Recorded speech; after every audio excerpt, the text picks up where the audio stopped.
बीवी को शादी के चंद साल बाद ख्याल आया कि अगर वो अपने शोहर को छोड़कर चली जाए, मेरा शोहर क्या महसूस करेगा।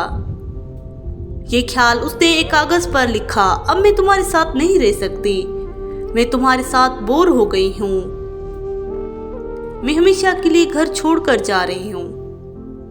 उस कागज को उसने मेज पर रखा और शोहर के आने का इंतजार करने लगी।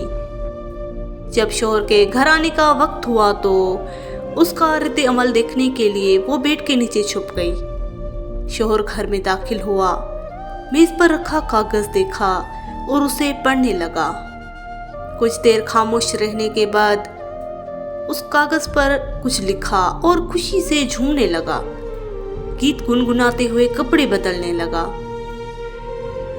फिर उसने फोन निकाला और किसी को कॉल की और कहने लगा, आज मैं आज़ाद हो गया हूँ। शायद मेरी बीवी को समझ आ गई कि वो मेरे लायक नहीं थी।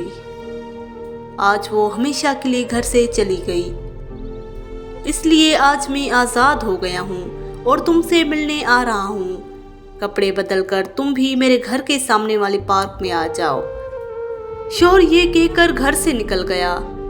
मैं रोती हुई आंखों से बेड के नीचे से निकली और कांपते हुए हाथों से कागज पढ़ने लगी, जिसमें लिखा था, बेड के नीचे से पाँव नजर आ रहे हैं पागल, मैं पार्क के करीब वाली दुकान से ब्रेड लेकर आ रहा हूँ, तुम तब तक चाय बना लेना।